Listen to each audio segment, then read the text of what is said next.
Sangue e fígado.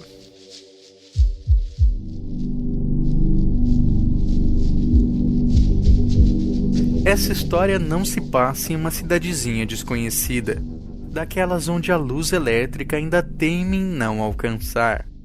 Também não aconteceu em uma noite de lua cheia, não ocorreu com algum amigo de um amigo meu, e nem se deu em uma época muito, muito distante.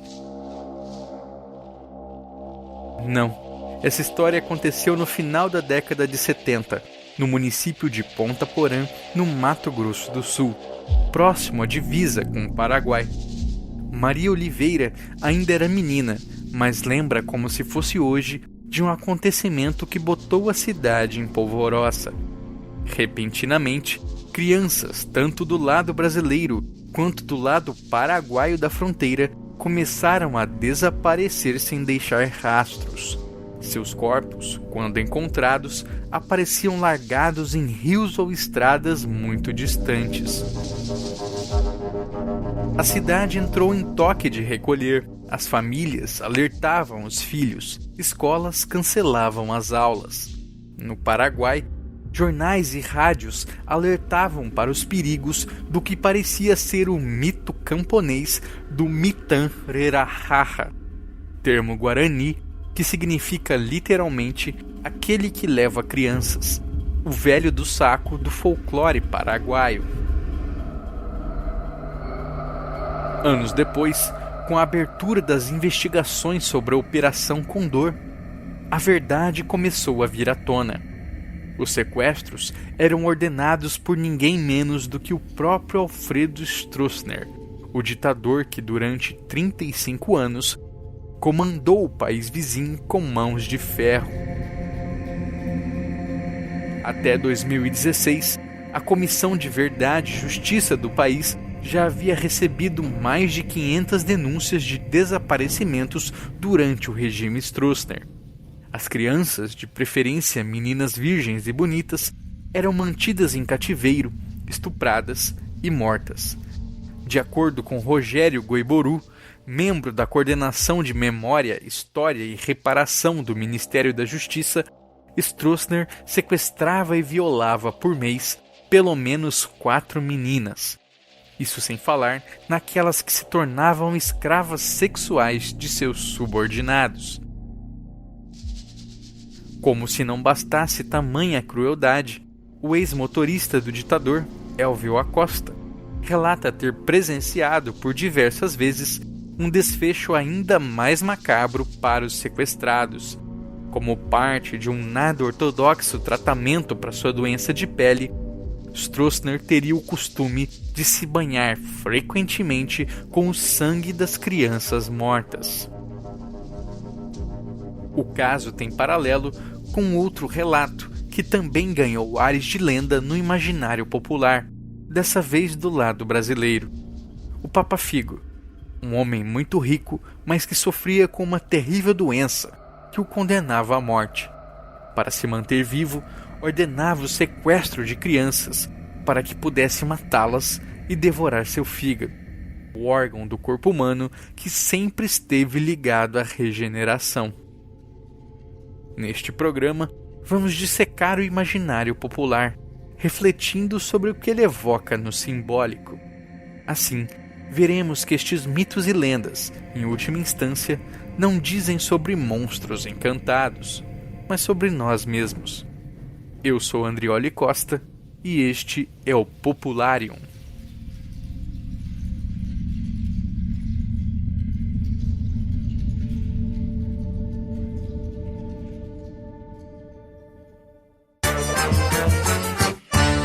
Cuidado com o Papa Figo, ele age como um assassino. Ele pega, ele mata, ele arranca, ele come o fígado do menino. Ele pega, ele mata, ele arranca, ele come o fígado do menino.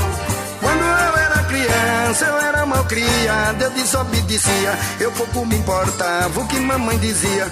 Mas um certo dia vi um coleguinha ser carregado pelo Papa Figo. Era meu amigo, meu camaradinha, mas a mamãe dele não obedecia. Tá vendo? Cuidado com o Papa Figo, ele age como um assassino. Ele pega, ele mata, ele arranca, ele come o fígado do menino.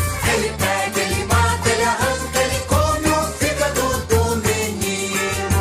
Papa Figo só existe pra quem é moleque, não vai na escola e quer viver na rua só batendo bola. E só batendo bola, correndo perigo. O Papa Figo fica na paquera, fica na espera pra pegar menino. Arranca o figo e bota na sacola. Cuidado com o Papa Figo, Genival. Você ouviu Genival Lacerda com O Shot do Papa Figo, do disco Raízes Nordestinas de 1998. A música alerta contra esta terrível criatura, que aparece em relatos nos mais diversos estados nordestinos. Diferente de todas as criaturas que trabalhamos até agora, é interessante notar como o Papa Figo e suas variantes são mitos fundamentalmente urbanos. Surgem no contexto das cidades, das doenças e de seus movimentos sanitaristas. São reflexos do biopoder do Estado e da sociedade, que excluem e ostracizam os portadores de moléstias, fazendo com que o medo de um contágio ganhe ares lendários, tanto por parte do doente, que se entrega a soluções extremas, quanto por parte do povo, sempre deixado à margem com seus temores inexplicáveis. Um dos mais célebres registros do mito foi feito por Gilberto Freire, em seu livro Assombrações do Recife Velho, publicado pela primeira vez em 1955. A história conta sobre o patriarca de uma família da alta sociedade recifense, que contraiu uma terrível moléstia sem nome. Para o povo, a verdadeira doença era outra. O homem, com orelhas enormes, cara amarela e inchada e dentes à mostra, estava para se transformar em um lobisomem. Desesperado para encontrar a cura que a ciência lhe negou, dizem que o homem procurou a ajuda dos negros velhos. Um deles, por fim, que teria dito: "Ioiô só fica bom comendo figo de menino." Contam ainda que o próprio negro se encarregou de perambular pelos arredores de Recife com um saco nas costas, ia recolhendo o menino no saco, dizia que era osso para refinar açúcar, mas não havia nada de osso. Era menino, carne de menino. Quanto mais corado e gordo o meninozinho, melhor, escreve Gilberto Freire. Assim surgiu o Papa Figo, não o sequestrador, mas o desejo monstruoso por trás dos sequestros. Um homem cuja vontade de viver era tão egoísta que passava por cima de qualquer moralidade em busca de sua cura. Junto a ele, o débil homem, que ainda se agarrava com tanta força ao poder, contratava tropas de velhos do saco para alimentarem a sua loucura cada dia mais. Qual doença afinal acomete o Papa Figo? Gilberto Freire fala na licantropia, mas vale a pena retomar os sintomas. Orelhas inchadas, lábios retorcidos, rosto esquisito. Luiz da Câmara Cascudo crava sem muito espaço para dúvidas. São sintomas da lepra, doença que durante muito tempo foi conhecida como o mal de Lázaro, que hoje chamamos hanseníase. Na terapêutica contra a lepra, diz Cascudo, o banho de sangue humano e a degustação do fígado, especialmente das crianças, são remédios tradicionais. A tradição é realmente milenar, remetendo ao médico e filósofo grego Galeno de Pérgamo, que nasceu no ano de 129 d.C. Médico oficial dos gladiadores e da família imperial romana, seus estudos de fisiologia serviram como herança para o desenvolvimento da medicina medieval e árabe. Para Galeno, a saúde era o resultado do equilíbrio entre 4 humores, isto é, 4 líquidos: sangue, bile amarela, bile negra e pituita, ou catarro. Para ele, todos, menos a pituita, eram produzidos pelo fígado. Cascudo descreve o seguinte: Galeno dizia que o fígado era como o princípio, o foco, o arbítrio do corpo. O fígado formava o sangue, dele partiam todas as veias, recolhia tudo que penetrava no organismo pela via do intestino e elaborava uma segunda e mais importante digestão, que constituía a substância de toda a aparelhagem fisiológica dos tecidos e do sangue. Não podemos esquecer ainda o componente mitológico que acompanha esta, que é a maior glândula do corpo humano. É o fígado, afinal, que é o escolhido para ser incessantemente devorado e restaurado no corpo de Prometeu. Junito de Souza Brandão reflete sobre como o fígado era considerado em quase todas as culturas como o centro da vida. Em algumas passagens, por exemplo, dizem que Eros, o amor, disparava flechas não contra o coração, mas contra o fígado das pessoas. Na própria Bíblia, em diversas passagens, consulta-se o fígado de ovelha como índice dos desígnios divinos. Quais os resultados destas implicações? Primeiramente, que um problema de sangue acaba sendo um problema no fígado. A lepra, sabemos, é um problema na pele, mais especificamente, uma doença infecciosa causada pelo bacilo de Hansen, que causa danos nos nervos e na pele. Na tradição popular, no entanto, o entendimento é diferente. A lepra é uma doença do sangue, um sintoma de que o sangue está apodrecendo. Câmara Cascudo conversou com sertanejos contaminados com a doença e pontua: como a lepra vem do sangue e o sangue vem do fígado, tratar e melhorar o fígado é questão essencial. O resto, para eles, é perda de tempo. Um fígado doente trata-se com um fígado sadio. Afinal, o semelhante cura o semelhante, já dizia a tradição popular. A lepra, enquanto essa doença do sangue, é o grande mal que costura todos os relatos envolvendo a prática de se banhar com sangue de crianças ou de se alimentar com seu fígado. A relação parece ser universal. Na enciclopédia do folclore coreano, por exemplo, encontramos uma história assim. Dizem que um casal cuidava com muito carinho de seus pais, já idosos, e de seu pequeno filho. Um dia, a avó contraiu lepra e ficava cada vez pior, e nada que o casal fizesse parecia surtir efeito. Certa vez, apareceu um monge viajante, que foi acolhido pela casa. Durante o jantar, ele sugeriu: quando seu filho voltar da escola, matem-no e ofereçam seu fígado para a avó comer. Ela será curada imediatamente. O casal refletiu bastante. Era possível terem mais filhos, mas não novos pais. E assim foi feito.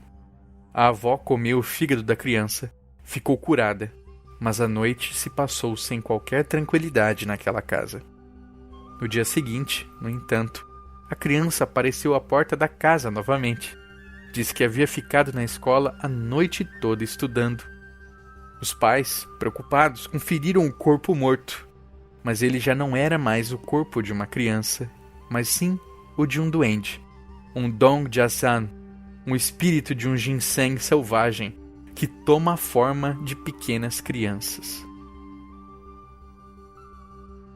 Enquanto a história coreana é um conto de perdão filial diante uma decisão terrível tomada pelos pais, o mesmo não pode ser dito das histórias de Papa Figo brasileiras, especialmente aquelas onde a fantasia popular se mistura de tal forma à realidade trágica que é impossível saber qual o limite entre uma e outra.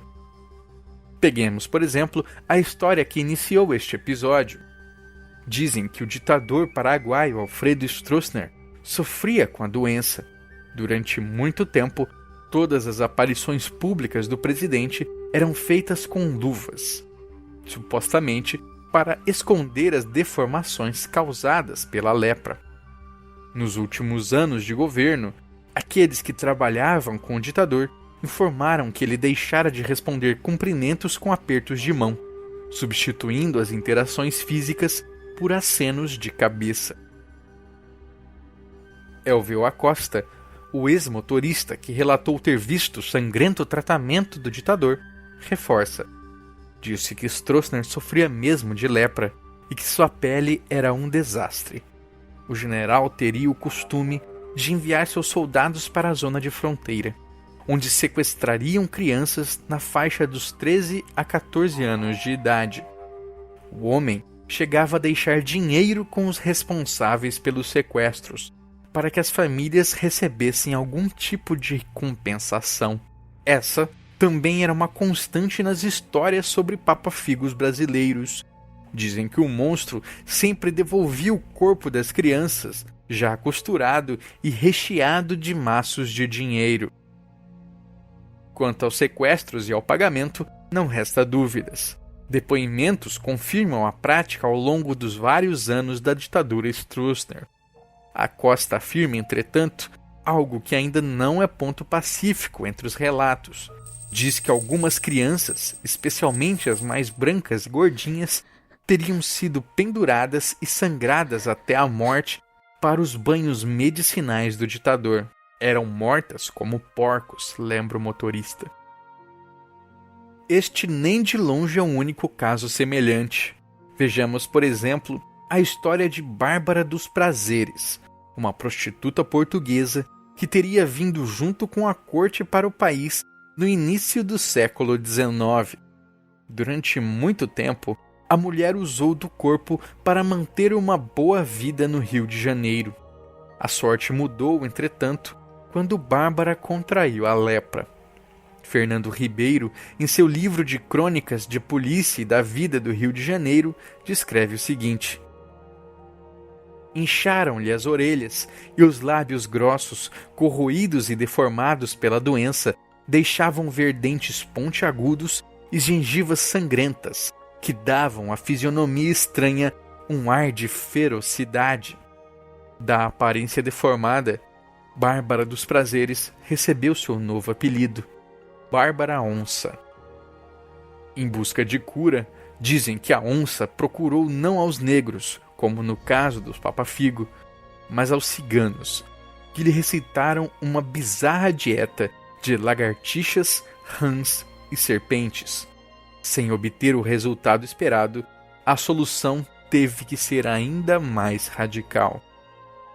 Bárbara passou a sequestrar as crianças na roda dos enjeitados, o espaço nas santas casas, onde os bebês eram abandonados para o cuidado das freiras. Hermeto Lima, a investigar os crimes mais chocantes da capital carioca, resgata o caso de Bárbara Onça. Conta-se que a mulher levava os bebês para o mato, amarrava-os pelos pés, cortava a carótida e lavava com o sangue as suas chagas purulentas. Dizem que apenas depois de morta a polícia descobriu seus crimes. Há suspeitas, no entanto, que alguém da alta classe sustentava a Bárbara mesmo após a doença e protegia seus crimes das autoridades. A lepra é um terrível mal que ouriçava todo o mundo antigo. Podemos conhecer mais sobre o histórico da doença do país graças ao trabalho do Serviço Nacional da Lepra, criado em 1941. Na década de 50, o serviço publicou os primeiros tomos do Tratado de Leprologia, que questiona: teria a doença já sido conhecida pelos povos originários do Brasil? Uma análise descontextualizada diria que sim. Afinal, ainda no século XVI, uma das cartas do padre José de Anchieta já explorava os horrores de uma doença, que ele identificava como sendo a lepra. Descreve: cobre-se todo o corpo, dos pés à cabeça, de uma lepra mortal, que parece couro de cação e ocupa logo a garganta por dentro e a língua, de maneira que com muita dificuldade se podem confessar, e em 3 ou 4 dias morrem. Ora, a doença transmitida pelo bacilo de Hansen não mata de maneira tão rápida. Claramente se trata de uma outra moléstia. Da mesma maneira, há grande confusão na literatura entre elefantíase, por exemplo, e a própria lepra, o que dificulta as constatações. Mas a princípio não. Os indígenas não conheciam a lepra. Teria ela vindo então com os negros ou com os portugueses? Diversos autores da época tinham tendência a culpar os negros, uma vez que histórias de lepra são conhecidas há milênios na região do Egito. Ainda assim, conforme os autores do tratado, é pouco provável que as epidemias da doença, eleita como uma das grandes mazelas nacionais pelos sanitaristas do século XX, tenham sido transmitidas por escravos negros no Brasil. Isso acontece, esclarece o tratado, porque os compradores de escravo possuíam uma espécie de manual indicando quais escravos não deveriam ser aceitos na lavoura ou no engenho. Examinavam-nos nos pontos que eram expostos à venda, parte por parte e rigorosamente, para verificar se estavam ou não atacados de males incuráveis. Não. A lepra é moléstia europeia, trazida com os brancos e causando grande desespero. Tanto que em 1714, no Recife, é fundado o primeiro asilo de Lázaros, como eram chamados os doentes. Durante muito tempo, foram essas entidades privadas, principalmente ligadas à igreja, as responsáveis pelo tratamento e o atendimento aos que tinham lepra. Mais do que apenas uma casa de tratamento, a partir da década de 1920, inicia-se a construção em massa de leprosários em todo o país, chegando ao número de 40. Em verdade, estes eram espaços de isolamento onde os leprosos eram afastados de todo o convívio social. Isolamento este que 20 anos depois se tornaria compulsório. Esta prática era reflexo do movimento sanitarista, que marcou a Primeira República como uma tentativa de adequar a capital do país aos ares de modernidade. Um dos nomes mais conhecidos do período certamente foi o Dr. Oswaldo Cruz, que anos antes, em 1904, já havia causado controvérsia com sua campanha de vacinação à força contra a febre amarela, que gerou a revolta da vacina. Oswaldo Cruz sempre foi um grande incentivador do isolamento de leprosos, medida que, mesmo na época, gerou bastante contestação, especialmente entre os mais ricos, visto que também eram obrigados a abandonar suas posses e se isolar nos leprosários. Ainda assim, até a década de 80, o isolamento forçado dos rancenianos vigorou no Brasil. A legislação permitia, inclusive, separar os filhos dos pacientes que engravidassem dentro das colônias. Ainda bebês, homens e mulheres, eram enviados em cestos a educandários e preventórios, espécie de creches de filhos considerados órfãos, mesmo tendo pais vivos. Segundo a Secretaria de Direitos Humanos, foram mais de 40 mil bebês separados dos seus pais. Entidades como o Movimento de Reintegração das Pessoas Atingidas pela Hanseníase trabalham na construção de pontes com este pedaço esquecido da história. A lepra, percebemos, não se restringia, nem se restringe nos dias de hoje, apenas a um mal físico ou biológico.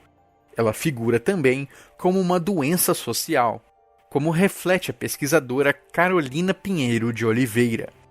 Ao se falar em lepra, imediatamente vem à mente uma história de exclusão, preconceitos, um doente terrível, deformado, condenado à morte, isolado do convívio social desde os tempos bíblicos. A doença seria resultante do pecado, da promiscuidade, ou resultante de um karma. A purgação ou o sofrimento em vida seria necessário para a remissão dos pecados. O leproso não era apenas um doente, era a personificação, em muitos casos, do perigo, da monstruosidade e do medo. Pierre Sastre, um ex-interno do Hospital Colônia de Miroeira, em Pernambuco, conta que após as décadas de 50, graças a um novo tratamento médico, as portas do leprosário onde vivia se abriram, permitindo que os internos circulassem pelas redondezas. Certa vez, no entanto, uma criança supostamente desapareceu na comunidade vizinha. A suspeita se espalhou rapidamente. Quem havia pego a criança era certamente um Papa Figo. A partir daí foi um Deus nos acuda. A população montava vigílias para alertar contra a presença de leprosos e rechaçá-lo. Dizem que um homem que havia tomado diversas picadas de marimbondo no rosto foi escorraçado a gritos de Papa Figo, leproso, morfético. Sempre que uma ambulância ia para o hospital, logo se ouviam as acusações. Aí vai um menino, aí vai um fígado para os leprosos. Interessante notar, como pontua Sastre, que deficientes físicos e outras pessoas com rosto ou corpo diferentes eram agredidas, mas leprosos que não manifestavam visivelmente a doença circulavam sem qualquer problema pela comunidade. Vamos nos atentar para as consequências desta política de biopoder, ou seja, de controle sobre a vida humana, instituída de cima para baixo sem qualquer preocupação de verdadeiro tratamento. Os asilos colônia eram praticamente campos de concentração, onde o doente era obrigado pelo Estado a se recolher. O leproso, já desumanizado, era despido de uma série de direitos. Além do medo de uma doença cujo tratamento era tão pouco conhecido, havia um medo tão grande quanto da reclusão e da exclusão social. A lepra encontrou seu lugar no imaginário em todas as classes sociais. Para uma pessoa rica, ser diagnosticado com lepra seria o fim. Por isso, não é de se estranhar que atos tão grotescos tenham sido efetivamente tomados no combate contra a doença. Escreve Cascudo, com a loucura pela saúde, o leproso é capaz de tudo, sujeita seus remédios mais exóticos, às promessas incumpríveis, aos regimes inumanos. Tanto mais estranho, raro, novo, inacessível for o remédio, maior a fé e multiplicada a ânsia de sua utilização. Paralelo a isso, há também a fantástica popular, que distorce e fabula em cima de acontecimentos. Exemplo disso foi quando a Comissão Rockefeller veio ao Brasil colaborar no combate à febre amarela. Os pesquisadores notaram que era muito comum que as mortes fossem erroneamente diagnosticadas como fruto da doença. O chefe do Serviço de Febre Amarela do Rio de Janeiro acreditava que os escrivões de paz nos atestados de óbito confundiam febre amarela com malária. A partir de 1928, decidiu então treiná-los para que retirassem com bisturi e tesoura fragmentos do fígado de pessoas falecidas de modo suspeito. Afinal, ali estaria uma prova mais assertiva quanto ao contágio da doença. Conforme Câmara Cascudo, o povo não pensava assim. Dizia-se que o encarregado de usar o viscerótomo nos cadáveres era um homem bem pago para fornecer pedaços de fígado aos doentes de leprosários vizinhos. Uma onda de protesto se levantou, e nunca uma viscerotomia pôde ser feita como se desejava. Era o pavor agindo novamente. Mas não apenas do medo sobrenatural é feito um Papa Figo. Em Natal, no Rio Grande do Norte, encontramos medo certamente, mas de outro tipo. É o medo de uma pessoa que não aceitou o lugar que a sociedade lhe impunha. Trata-se do caso de Amélia Duarte Machado, conhecida como a Viúva Papa Figo.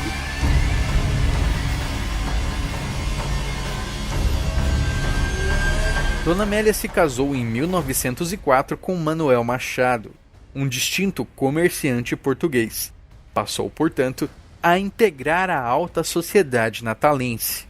Ariana Medeiros, autora de uma tese sobre o caso da viúva, resgata que na época era muito comum que a mulher assumisse um papel importante dentro de uma família burguesa. Deveria organizar jantares e recepções, abrir sua casa para apreciação pública de amigos e parentes e sempre se submeter à opinião dos outros. Escreve Ariane que essa mulher de elite, que passou a marcar presença em teatros, bailes, cafés e reuniões sociais, parecia ser mais livre. Porém, era submetida a uma vigilância maior, que não se restringia ao marido, mas aos olhares atentos de toda a sociedade. Na década de 30, Manuel Machado faleceu. Amélia, então, assumiu os negócios do marido. Com a viuvez, de mulher culta e religiosa, dama da sociedade, Amélia passou a ser rica comerciante, administrando ativamente os negócios e se fechando à vida social que a burguesia lhe exigia. Dentro da própria aristocracia, começaram os boatos. Que comportamento estranho! Por que a reclusão? Seria lepra? A vida pessoal rapidamente entrou em pauta. A mulher não tinha filhos, e mais, durante todo o seu casamento, ela engravidou 14 vezes, mas nenhum dos filhos vingou. Certamente, algum castigo divino, diziam as más línguas. A difamação surtiu efeito. Ainda em vida, a mulher passou a ser temida, primeiro como doente, depois como um monstro. Gutenberg Costa, em livros sobre os personagens famosos de Natal, recolhe: a viúva Machado é rica e tem um empregado andando de carro em Natal, só para pegar criancinhas. Elas são levadas à noite na sua casa. Depois da retirada do fígado, são devolvidas com a barriga cortada, recheada de dinheiro. Ariane Medeiros reúne a opinião de diversos biógrafos e especialistas e conclui: os próprios ricos, incapazes de lidar com uma mulher que assumisse um lugar de poder, espalharam a boataria. Mesmo após sua morte, em 1981, muita gente ainda acredita nas mentiras contadas sobre Dona Amélia. E sua casa entrou no imaginário popular como a casa da viúva Papa Figo. Após retomar todos os casos apresentados neste programa, qual mensagem o mito do Papa Figo nos deixa? O medo que sentimos dele é um medo do outro, o medo do desconhecido, que por vezes se prova preconceituoso. Se por um lado, no entanto, percebemos a injustiça com que foram tratados a viúva Machado ou os internos da colônia Miroeira, da qual fala Pierre Sastre, por outro, percebemos que o temor muitas vezes é fundamentado. Basta lembrar os brutais assassinatos cometidos por Bárbara Onça no início do século XIX, ou os sequestros e desaparecimentos na fronteira com o Paraguai realizados por Stroessner. Exemplos pontuais, mas que se atualizam todos os dias, seja na forma de lendas urbanas, como os palhaços da Kombi, seja em fatos narrados nos jornais. Para analisar um mito, devemos ir além do fenômeno, ou seja, daquilo que aparece, e observar suas estruturas. Para analisar a estrutura, é indiferente saber se o caso realmente aconteceu ou não, mas sim quais as imagens que constelam ao redor daquele mito. Vamos fazer esse exercício. A maioria dos relatos falam, portanto, de um homem rico ou poderoso, aquele que moveria mundos e fundos em busca da cura de uma doença terrível. O rico não teria escrúpulos, contrata subordinados para tomar crianças como se fossem apenas fornecedores de matéria-prima. Devolve os corpos mortos recheados de dinheiro para as famílias, colocando um preço em cima de cada vida humana. O povo teme um Papa Figo, especialmente por ele ser um desconhecido. Quem vai às ruas é o velho do saco, o pobre, o negro, o cigano, aquele que ganha os olhos de temor. É o deficiente físico perseguido pelos pernambucanos no relato de Sastre, por exemplo, enquanto os verdadeiros doentes circulavam livremente desde que com chagas invisíveis. Assim, miticamente, os verdadeiros monstros permaneciam à distância, indiferentes, inescrupulosos, agindo nas sombras, intocáveis graças aos escudos do poder, seja ao deterem o poder político, como no caso de Stroessner, seja ao terem aliados poderosos, como Bárbara Onça. Interessante notar também que o Papa Figo não ataca o filho dos ricos, apenas dos pobres. Stroessner sequestrava crianças camponesas. Bárbara roubava crianças abandonadas na roda dos enjeitados. E assim por diante. Essas eram as vidas que podiam ser precificadas. O Papa Figo é, portanto, este mito da desumanidade. Desde o ato desumano cometido pelo velho poderoso, até o próprio olhar que lança sobre os excluídos, os pobres e os aflitos, todos desumanizados, meras ferramentas, fins que justificam os meios que pretende alcançar.